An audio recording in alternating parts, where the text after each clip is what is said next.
Hey everyone, I'm ShadowDTV and today we're going to be doing another fun video. We're going to be going through the tier list of Marvel Snap Pool 2 cards. Now this is a follow-on from my starter and Pool 1 card tier list. There's a lot of cards in Pool 1, so it was quite a large tier list. We went through all the cards, their abilities, and where we thought they went on the tier list. Of course, I let you guys let me know in the comments what you agreed with and what you disagreed with. So definitely let me know in the comments for this video as well. Don't forget to subscribe to the channel if you haven't already. Hit the like button and of course leave a comment if you like. So not as many cards in Pool 2. We're going to go through all of them, go through their abilities, maybe talk a little bit about the synergies that they have and what they add to the Pool 1 cards. But of course this is when we're getting into some more powerful abilities. So it's very exciting when you start unlocking these Pool 2 cards. Alright, let's get into it. So first up we've got Rhino. Rhino is an interesting one. He can just destroy a location. So he can get rid of a location that you know might benefit your opponent. I don't think it's like a crazy cool card or anything. We've got an F tier there. Let's get rid of that. I think we've got too many tiers. Cool, let's do it with that. All right. So with so little cards, I think having too many levels is not great. So Rhino, I'm probably going to put in maybe C category. You don't see Rhino a lot. Destroying a location is cool, but there are other cards that can, I guess, do more powerful things with locations, such as Storm, which we'll put on the list in a moment. So yeah, just an average card. Scorpion, -1 to all cards in your opponent's hand. This can be very strong. I'm going to put Scorpion in the A tier. Scorpion can, you know, if they've got low power cards that they buff, just adding a -1 to those early can be really strong. So yeah, Scorpion, definitely a cool card. Shang-Chi is a massive one. Shang-Chi just destroys all 9 power or stronger cards at that location, your opponents. So just playing Shang-Chi, you know, if they've got, you know, the 9 power monster location, they play, let's say for instance, an Apocalypse or a Chavez, or they buff, you know, an Angela to 9. Shang-Chi turn 6 and just destroy all those cards. Amazing card. I've lost a couple of games here and there to Shang-Chi. Just a sneaky Shang-Chi, so definitely a very strong card. Storm floods the location. Next turn is the last turn to play cards there. I'm going to put Storm in... I'm actually going to put Storm in the S tier. My reasoning is that if you're already... I guess if you're winning a location and you play Storm, you're pretty much guaranteeing that location. Yes, your opponent can play cards like Bishop and Morbius, things that can get buffed to, I guess, win that location later. But sometimes Storm just straight up wins you a location, which is pretty insane. I'm going to put Storm in the S tier. Sunspot we're going to put in... Ooh, I want to put Sunspot in A, but I'm going to put him in B. Sunspot is a really strong 1 power card as a 1 cost card.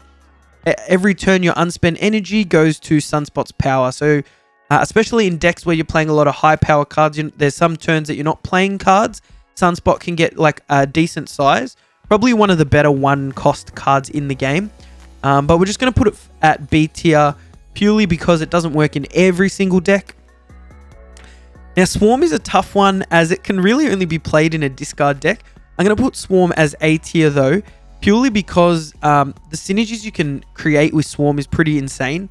You can be filling the board with Swarms on turn 6. Obviously Swarm, when it gets discarded, it duplicates itself and it costs 0, both of them. And then when you discard another one, it does the exact same thing. So you can end up playing 4, 5, even 6 Swarms in a game.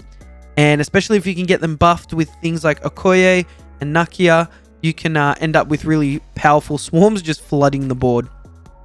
Now the Collector would have been an S tier card before its nerf, getting +2 power for every card added to your hand that isn't in your deck, wasn't from your deck. Now that it's only getting the +1, I'm probably putting it in the B tier. Really sad that it's dropped from S to B, but it was a very, very powerful card being played in a lot of decks. It's still quite strong in certain decks, but nowhere near as powerful anymore. The Infernaut, I think I have to put Infernaut at S tier.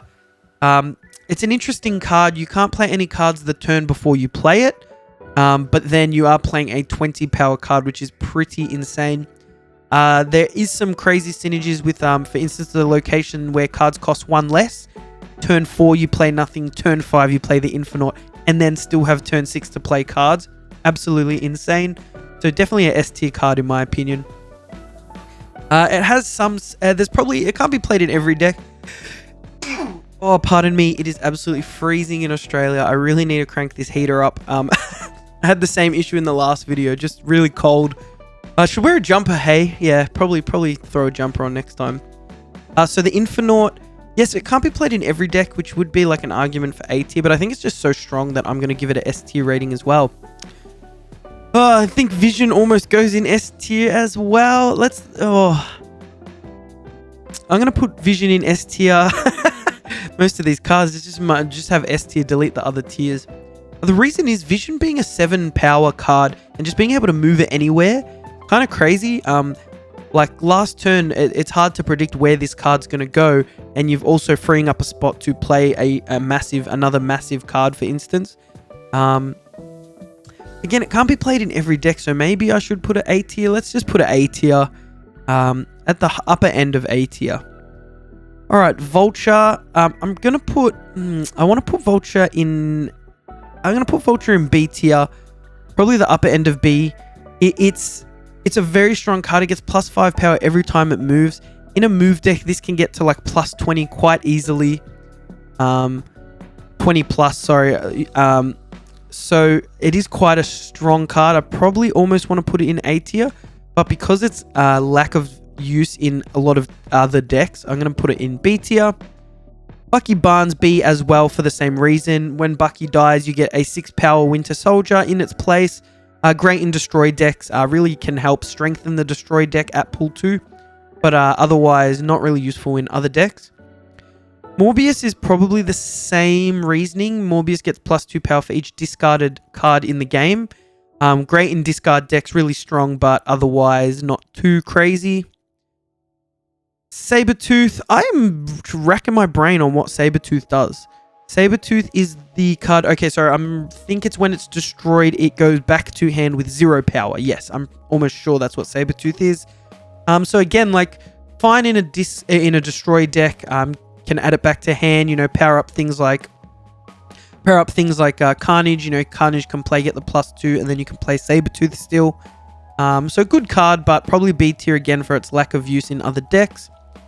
Now Cloak, I want to put Cloak in B tier because it's mainly used in move decks, but I'm going to put it in A tier purely because Cloak allows you to move cards to its location. Obviously your opponent gets to do it as well. But I'm just thinking in terms of, like, if you're playing this card, you can do some crazy shenanigans even without a, like, full move deck. So I'm going to put Cloak in A tier just because its ability to move.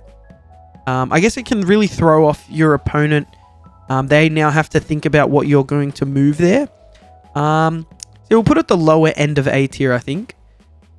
Warpath gets +4 power if you have an empty location. I'm going to put it in B tier. A 9 power for 4 cost is, I guess, quite good.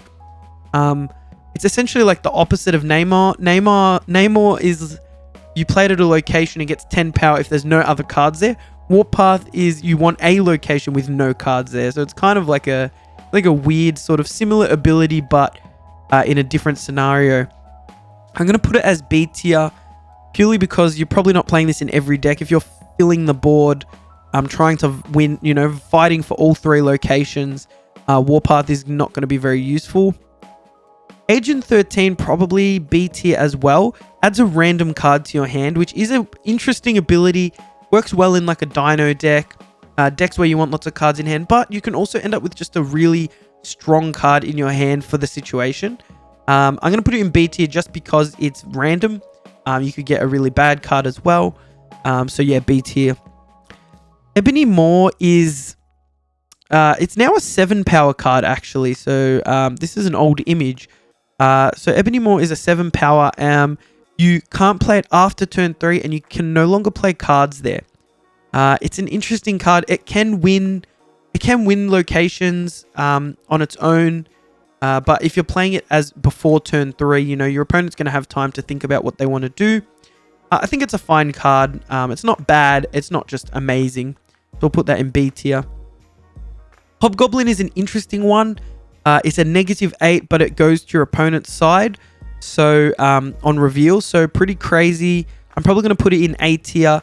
Obviously, if your opponent fills their board on the turn you play Hobgoblin, it can't move, so you get stuck with a -8.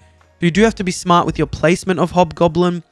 Of course, your opponent can also play Odin to on-reveal the Hobgoblin and send it back to your side, which can be really, really feels bad. It's a massive feels bad moment. But overall, it's a very strong control card. If your opponent's fighting for a location and you throw a Hobgoblin over there, it can really just end their pursuit at winning that location. So Hobgoblin, very strong card. Obviously not playable in every single deck, but nonetheless a great card.